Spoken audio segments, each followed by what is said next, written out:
Long years ago, we made a tryst with destiny, and now the time comes when we shall redeem our pledge, not wholly or in full measure, but very substantially. At the stroke of the midnight hour, when the world sleeps, India will awake to life and freedom.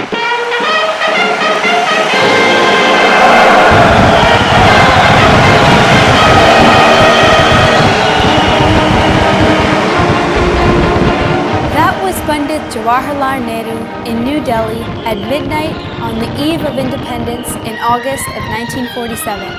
And this is Riti Sunshine Bhalla in New York as we celebrate the 62nd anniversary of that most historic day of the 20th century.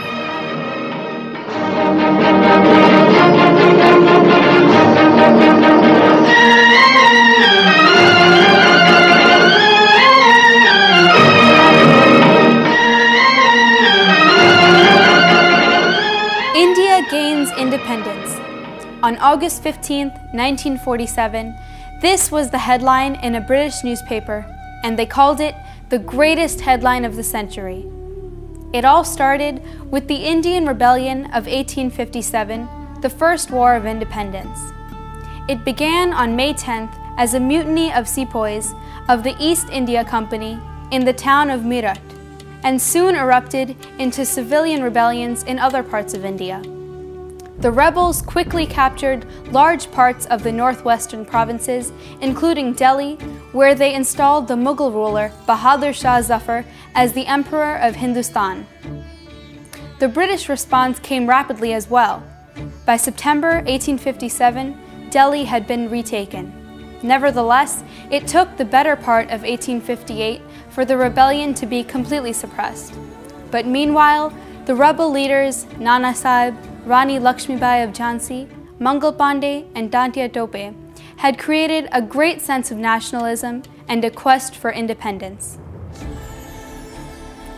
Our first guest in our celebration of the Independence Day of India has been a strong supporter of India on Capitol Hill for the last 3 decades, first as a congressman and now as a U.S. Senator.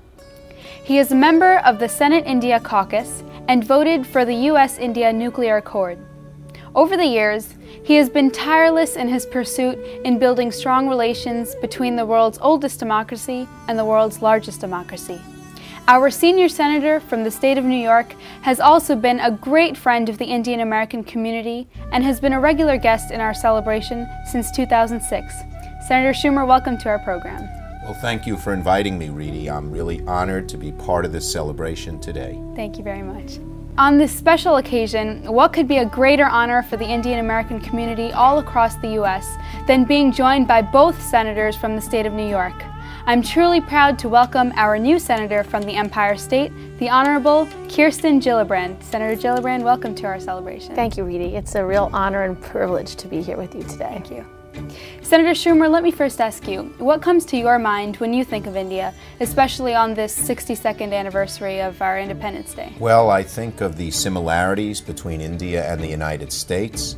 I think of how great it is that we have so many people from India here in America, and particularly in my state of New York, because they contribute so much to our country.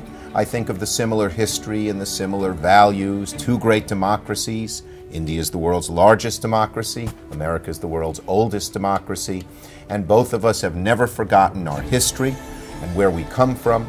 I am confident that the Indian-American relationship will go stronger and stronger and stronger because we both believe in freedom, we both are peace-loving people, and we're both people who honor achievement as you work up the ladder. Thank you. Senator Gillibrand, Secretary of State Hillary Clinton just completed a very successful visit to India. So throughout her Senate tenure, she has been a very strong advocate of U.S.-India relations. As her successor in the U.S. Senate, Senator, what message would you like to convey to the Indian American community in the United States and the people of India today? Well, on this day of celebration of India's Independence Day, There can be no better testament to India than the consistent record of free and fair elections such as the one that was held in May. I congratulate Prime Minister Singh and President Patel. I represent 500,000 New Yorkers of Indian descent. They contribute to our economy and our vibrant culture. I'm very happy to tell you that I've just joined the India caucus a couple of weeks ago, and I'm delighted to be able to announce that on today's program. On April 13, 1919, the day of Baisakhi, thousands of people gathered for a peaceful meeting in the Jallianwala Bagh, near the Golden Temple in Amritsar. British General Dyer marched a group of soldiers into the park and ordered them to open fire without warning. He continued the firing until all ammunition was exhausted. Hundreds of people were killed and thousands were injured. Bullet marks on the walls of Jallianwala Bagh are still preserved today. All over India, the news about the massacre evoked feelings of deep anguish and outrage. The massacre ultimately became an important catalyst of the Indian independence movement, paving the way for Mahatma Gandhi's non-cooperation movement against the British. It was also the motivation for a number of other revolutionaries, including Bhagat Singh. There are 435 members of the U.S. House of Representatives, and we invite them very selectively to our program. My next guest has been a co-chair of the Congressional Caucus on India and Indian Americans. He has visited India 6 times and led the largest ever congressional delegation to India. He brought 13 members of Congress to India who had never been there before. During his tenure as co-chair of India Caucus, he brought in 60 additional members of Congress to the caucus. I am proud to present to you the United States Congressman from the 7th Congressional District of New York, the Honorable Joseph Crowley. I'm equally proud to present to you Congressman Anthony Weiner, who has also visited India and is also a member of the India Caucus. In 2001, Congressman Weiner was honored by the Gujarati Samaj of New York as a great friend of India and Indian Americans. You can see why both Congressman Weiner and Congressman Crowley have been regular guests on my program since 2006. So Congressman Weiner and Congressman Crowley, welcome to our celebration. Thank you. Thank you for inviting us back. Congressman Crowley, as we celebrate the 62nd anniversary of the Independence Day of India, what are your thoughts for the Indian American community? Well, first, Riti, thank you for that wonderful introduction, not only on behalf of myself and my colleague Anthony Weiner. We are very happy back on your show, and to be here to once again celebrate India and her anniversary as a democracy.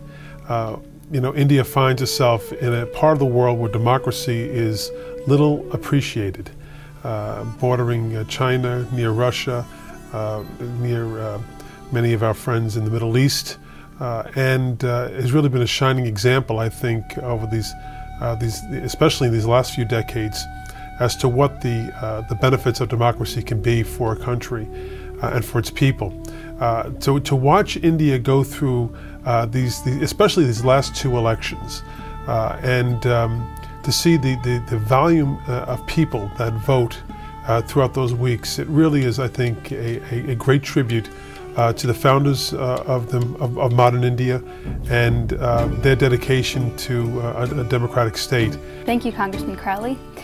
And all of us in the Indian American community truly admire you for bringing our country of birth and our country of adoption closer together. So thank you once again. Congressman Weiner, as a representative of the world's oldest democracy, what are your thoughts as we celebrate the Independence Day of the world's largest democracy? Well, first, I feel very fortunate to be here with you, and anytime I can spend some time with Joe Crowley, a former chairman of the India Caucus, it's a welcome opportunity. You know, Joe and I represent very diverse communities, and we get a chance to celebrate the history of many countries. But if you consider the common ideals that we share with India, particularly as we think about it here in Washington, D.C., that indeed a democracy the size of India is something that we should celebrate. You know, we frequently in the United States focus a great deal on another Asian country that's very large, and that's China. But it's really India is the one that we should really be encouraging.